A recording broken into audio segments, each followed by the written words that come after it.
Hello friends, welcome to the TN makers YouTube channel. நம்ம சேனலில் மெயின்ஸுக்கான கண்டென்ட்டும் exam preparation strategy கைடன்ஸை ப்ராப்பராக ரெகுலராக கொடுத்துட்ருக்கோம். நம்ம சேனலை சப்ஸ்கிரைப் பண்ணாமல் தான் சப்ஸ்கிரைப் பண்ணிக்கோங்க.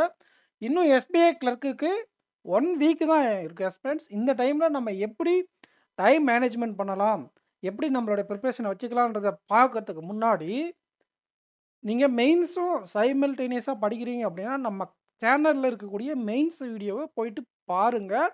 நம்ம நவீன் சார் தான் எடுத்துகிட்டு இருக்காரு. ஸ்டார்டிங்கில் நிறைய பேர் கேட்டுக்கிட்டே இருந்தீங்கன்னா ரெகுலராக போன வாரம் டெய்லி ஒவ்வொரு செட்டு கொண்டு வந்தோம்.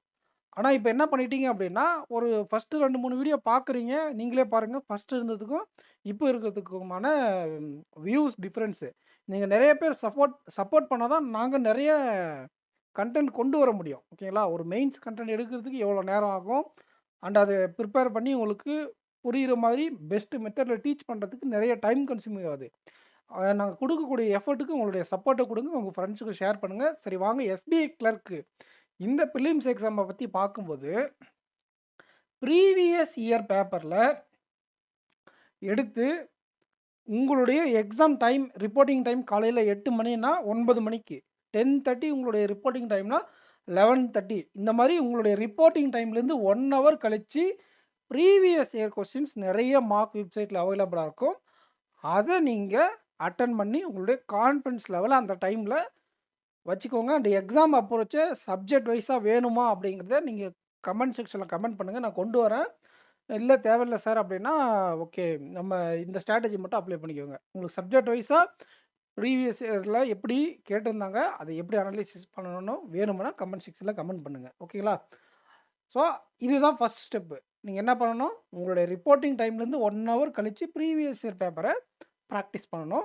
அப்படி ப்ரீவியஸ் இயர் பேப்பர் கிடைக்கலன்னா உங்கள் எக்ஸாம்லேயே மென்ஷன் பண்ணியிருப்பாங்க ஈஸி லெவல், மாடரேட் லெவல்னு. அதை மட்டும் அட்டன் பண்ணுங்கள். ஹார்ட் லெவலில் நீங்கள் ட்ரை பண்ணக்கூடாது உங்களுடைய ரிப்போர்ட்டிங் டைமில். ஓகே, ஒருவேளை உங்களுக்கு காலையில் எக்ஸாம் இருக்குது அப்படின்னா நீங்கள் மதியம் டைமில் என்ன பண்ணணும்னா இன்னொரு மார்க், மதியம்னா மதியத்துக்கு மேலே ஈவினிங் 3 to 6 o'clock அந்த டைமில் இன்னொரு மார்க்கு, எதர் இது ப்ரீவியஸ் இயர் பேப்பராகவும் இருக்கலாம், இல்லை வேறு வெப்சைட்டில் நீங்கள் வச்சுட்ருக்கக்கூடிய நம்ம எக்ஸாம் ரேலி இல்லைனா ஆலிவ் போர்ட் ப்ராக்டிஸ் எந்த வெப்சைட்டில் வச்சுருக்கீங்களோ அதில் இருக்கக்கூடிய ஒரு ஃபுல் மார்க் அட்டன் பண்ணுங்கள். இந்த ஃபுல் மார்க் அதர் தென் ப்ரீவியஸ் இயர் கொஸ்டின் இல்லைனா ஈஸி மாடரேட் லெவலுக்கு மேலே நீங்கள் அட்டன் பண்ணுறீங்க அப்படின்னா அதில் வரக்கூடிய மார்க்கை நீங்கள் கன்சிடர் பண்ண வேண்டாம். அது சும்மா சும்மா ஜஸ்ட் ப்ராக்டிஸ் பர்பஸ்க்காக வச்சுக்கோங்க. உங்களுடைய அனலைசிஸ் ஃபுல்லாக, அனலைசிஸ்னால் உங்களுடைய self evaluation previous year question paper அப்படி இல்லைனா ஈஸி மாடரேட் லெவலில் நீங்கள் என்ன பர்ஃபார்ம் பண்ணுறீங்க அப்படிங்கிறத பொறுத்து தான் உங்களை எவாலுவேட் பண்ணணும். இது ஏன் ப்ராக்டிஸ் பண்ண சொல்கிறேன், கொஞ்சம் டிஃபிகல்ட்டான கொஸ்டினை ஏன் ப்ராக்டிஸ் பண்ண சொல்கிறேன் அப்படின்னா, நமக்கு எக்ஸாம் 12, 13 ஷிஃப்ட் நடக்குது. அந்த இடத்துல நமக்கு தெரியாது நமக்கான ஷிஃப்ட் ஈஸியாக இருக்குமா, கஷ்டமாக இருக்குமா, மாடரேட்டாக இருக்குமான்னு. நம்ம எல்லா லெவல்லையும் இங்கே ப்ராக்டிஸ் பண்ணிட்டு போனால் டக்குன்னு நமக்கு அது டிஃபிகல்ட்டாக வரும்போது அதை ஹேண்டில் பண்ண நம்ம ப்ரிப்பேர்டாக இருக்கிறதுக்காக தான் இன்னொரு ஆஃப் த டேயில் ஒரு ஃபுல் மார்க் டெஸ்ட்டையும் உங்களுடைய எக்ஸாம் டைமில் எக்ஸாக்டாக ப்ரீவியஸ் இயரில் கேட்ட ப்ராக்டிஸ் செட்ஸையும் ப்ராக்டிஸ் பண்ண சொல்கிறதுக்கான காரணம். அப்போ ஈஸி லெவலுக்கு நம்ம ரெடி ஆயிடுவோம், கஷ்டமாக கேட்டாலும் எப்படி அட்டன் பண்ணணுன்றதுக்கு நம்ம ரெடி ஆகிடுவோம். ஓகே, இது மட்டும் பண்ணால் போதுமா சார்னா கிடையாது, இது அனலைசிஸ் பண்ணுவோம். ப்ராப்பராக எந்தெந்த கொஸ்டின் நீங்கள் ஒரு ஒரு டிஏயோ ஒரு பஸ்ஸுலோ நீங்கள் அட்டன் பண்ணிக்கிங்கன்னா எக்ஸ்ட்ரா டைம் எடுத்திருக்கீங்களா, இல்லை கரெக்டான டைம் தான் எடுத்திருக்கீங்களா, ஸ்பீடு எந்த டாப்பிக்கில் இம்ப்ரூவ் பண்ணணும், எந்த செக்ஷனில் உங்களுடைய மார்க் புவராக இருக்குது அப்படிங்கிறதெல்லாம் அனலைசிஸ் பண்ணிவிட்டு 3வது ஸ்டெப்பான செக்ஷனல் டெஸ்ட்டுக்குள்ளே போகணும். உதாரணத்துக்கு உங்களுக்கு ஆப்டியோ ரீசனிங்கோ உங்களுடைய மார்க் அடி வாங்குது அப்படின்னா ஒரு 2லேருந்து 4 செக்ஷனல் டெஸ்ட் உங்களுக்கு சாட்டிஸ்ஃபை ஆகிற வரை அந்த செக்ஷனில் எடுத்து நீங்கள் ப்ராக்டிஸ் பண்ணணும். ரீசனிங்கில் உங்களுக்கு நல்ல பர்சன்டேஜ் வரல, இல்லை அட்டெம்ப்ட் ஒழுங்காக நீங்கள் எக்ஸ்பெக்ட் பண்ண அளவுக்கு கொடுக்க முடியல அப்படின்னா இந்த 2 மார்க்கோடு சேர்ந்து நீங்கள் என்ன பண்ணணும்னா அந்த சப்ஜெக்டில் எந்த சப்ஜெக்டில் நீங்கள் லேக் ஆனீங்களோ அந்த சப்ஜெக்டில் ஒரு 2லேருந்து 4 செக்ஷனல் டெஸ்ட் கொடுக்கணும். அப்படி கொடுக்குறதுனால ஒரு ஃப்ளோ உங்களுக்கு வரும். ஓகேங்களா? இன்றைக்கி நீங்கள் ரீசனிங் ட்ரை பண்ணுங்கள், நாளைக்கு ஆப்டி ட்ரை பண்ணுங்கள், திருப்பி இன்னொரு நாளைக்கு இங்கிலீஷு, இன்னொரு நாளைக்கு ஆப்டி. முக்கியமாக உங்களுக்கு வீக்காக இருக்கிறதுல அதிகமாக ஃபோக்கஸ் பண்ணுங்கள் இந்த செக்ஷனல் டெஸ்ட்டுக்கு. சரி, அந்த செக்ஷனல் டெஸ்ட் அட்டன் பண்ணி உங்களால் அந்த சப்ஜெக்ட் இம்ப்ரூவ் பண்ண முடியல அப்படின்னா ஏதான ஒரு இடத்துல கான்செப்ட் உங்களுக்கு லேகிங்காக இருக்கும். நீங்கள் ப்ரிப்பேர் பண்ணாத டாப்பிக்கை விடுங்க. நீங்கள் ப்ரிப்பேர் பண்ணியிருப்பீங்க. பட் எனஃப் ப்ராக்டிஸ் இருக்காது. உதாரணத்துக்கு நம்பர் சீரியஸ், ராங் நம்பர், ரீசனிங்கில் blood relation, alphanumeric series, syllogism, ordering puzzle இதில் எதர் கான்செப்ட் லாக இருக்கும். அப்படி இல்லைன்னா உங்களுக்கு என்ன இருக்கும், அக்யூரேசி பிரச்சனை இருக்கும். ஸோ அக்யூரேசி பிரச்சனை இருக்கிறது சிலாஜிசமும் ஆல்பாநியூமெரிக்கும். கான்செப்ட் லாகிங், ஆர்டரிங் பசிலும், பிளட் ரிலேஷனும். இந்த இடத்துல ராங் நம்பரில் வந்து கொஞ்சம் அந்த பயம் இருக்கும். இதெல்லாம் போகணும்னா நீங்கள் இந்த டாபிக் வைஸ் ப்ராக்டிஸ், எல்லா டாப்பிக்கும் கிடையாது, உங்களுக்கு எது லேகாக இருக்குது, நீங்கள் ஃபுல் இந்த previous year test, full test, sectional டெஸ்ட்லாம் போடும்போது ஒரு டாபிக் கண்டிப்பாகவும் நீங்கள் அடி வாங்குவீங்க, ரிப்பீட்டடாக அடி வாங்குவீங்க. ஒரு எக்ஸாம் அடி வாங்கினா பிரச்சனை இல்லை, ஒவ்வொரு நீங்கள் போடக்கூடிய எல்லா எக்ஸாம்லேயும் ஒரு டாப்பிக்கில் எய்தர் அக்யூரேசி பிரச்சனை இருக்குது, இல்லை ஸ்பீடு பிரச்சனை இருக்குது, இல்லைனா அந்த கொஸ்டின் உங்களால் சால்வ் பண்ணவே முடியல, கம்ப்ளீட் பண்ண முடியல, 3 டெஸ்ட்டில் 2 டெஸ்ட் அடி வாங்குறீங்க அப்படின்னா அந்த டாப்பிக்கில் எடுத்து பிடிஎஃபாவோ கிஸ்ஸாவோ அப்படி இல்லை வீடியோவாவோ எந்த ஃபார்மேட்லையாச்சும் ஒரு ஃபார்மேட்டில் நீங்கள் ப்ராக்டிஸ் பண்ணணும். நம்ம வீடியோ கோர்ஸில் ப்ராக்டிஸ் பண்ணலாம். அபித் சார் ஆப்பில் நம்ம ப்ரொவைட் பண்ணிகிட்ருக்கோம், டெஸ்ட் பேட்ச் அப்படிங்கிற பேரில். ஓகேங்களா? அப்படி இல்லையா பிடிஎஃப், இல்லையா குவிஸஸ், ஏதோ ஒரு ஃபார்மேட்டில் அந்த பர்டிகுலர் டாப்பிக்கை நீங்கள் ப்ராக்டிஸ் பண்ணணும். ஓகேங்களா? அதனால் என்ன ஆகுன்னா அந்த டாபிக் நீங்கள் எக்ஸாமில் நல்லா பண்ணிவிடுவீங்க. ஃபஸ்ட்டு அதை இங்கே வந்து இம்ப்ளிமெண்ட் பண்ணுங்கள் செக்ஷனல் டெஸ்ட்டில். அந்த டாப்பிக்கை ப்ராக்டிஸ் பண்ணிட்டு இந்த செக்ஷனல் டெஸ்ட்டில் வந்து இம்ப்ளிமெண்ட் பண்ணுங்கள். செக்ஷனல் டெஸ்ட்டில் ரெக்கவர் ஆனதும் ப்ரீவியஸ் இயர் பேப்பரில் இம்ப்ளிமெண்ட் பண்ணுங்கள். நீங்கள் எக்ஸாம் போகிறதுக்குள்ளே அதை ரெக்கவர் ஆகி கான்ஃபிடண்ட்டாக போய் எக்ஸாம் எழுதுவீங்க. ஸோ லாஸ்ட் இயர் எப்படி ப்ரிப்பேர் பண்ணணும் அப்படின்னா இந்த மாதிரி தான் ப்ரிப்பேர் பண்ணணும். நீங்கள் என்ன பண்ணக்கூடாதுன்னா புதுசாக ஒரு டாபிக் படிக்க தேவையில்லை. சிம்பிள் இன்ட்ரெஸ்ட், காம்பவுண்ட் இன்ட்ரெஸ்ட் நீங்கள் இது வரைக்கும் தொடவே இல்லையா, தொடாதீங்க. அதை விட்டுட்டு வேறு படிச்சிருப்பீங்களா, டைம் அண்ட் ஒர்க் படிச்சிருக்கீங்களா, போட் ஸ்ட்ரீம் படிச்சிருக்கீங்களா, ஓகே அதை வச்சு எழுதிட்டு வாங்க. நமக்கு இருக்கக்கூடிய டைமில் ஸ்பீட் மேக்ஸ் மட்டும்தான் அட்டன் பண்ணுவோம். அட்டன் பண்ணிவிட்டு 4 நிமிஷம் 3 நிமிஷம் எக்ஸ்ட்ரா இருக்கும்.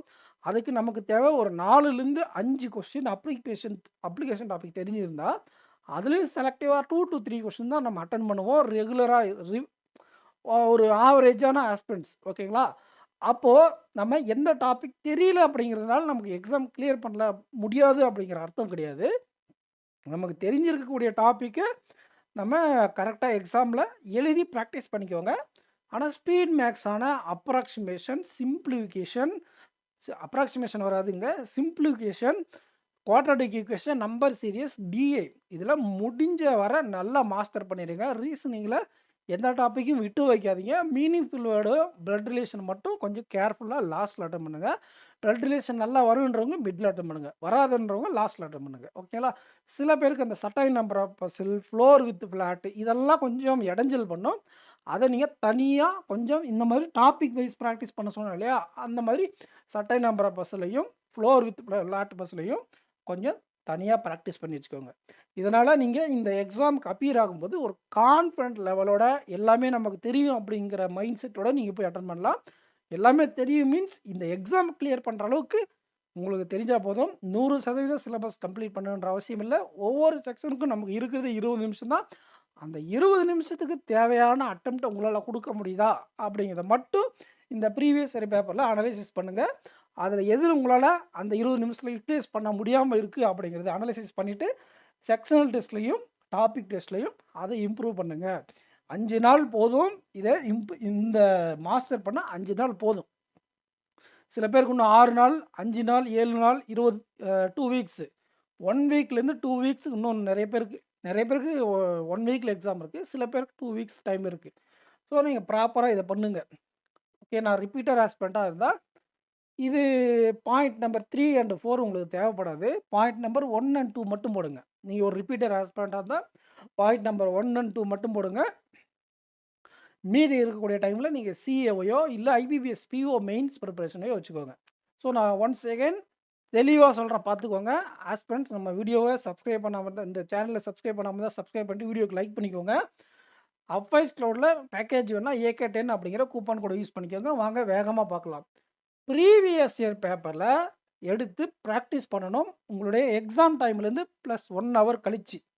இப்போ காலையில் எக்ஸாம்னா ஈவினிங்கில் ஃபுல் மார்க் எடுக்கணும். வேறு இதை தவிர கொஞ்சம் மாட்ரேட் லெவலில் இருக்கக்கூடிய மார்க்கை, இல்லை உங்களுக்கு இப்போ எக்ஸாம் டைம் ஈவினிங்னா இந்த ஃபுல் மார்க்கை மார்னிங் எடுக்கணும்.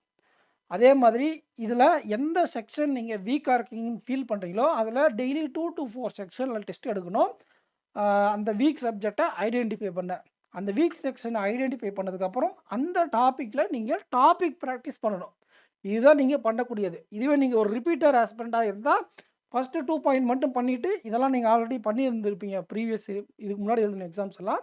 நீங்கள் மெயின்ஸுக்கும் சிஏக்கும் ஃபோக்கஸ் பண்ணலாம். ரிப்பீட்டர் ஆஸ்பிரண்ட்ஸ் பிகினர்ஸ்க்கு இது 4 ஸ்டெப்பு வேணும்.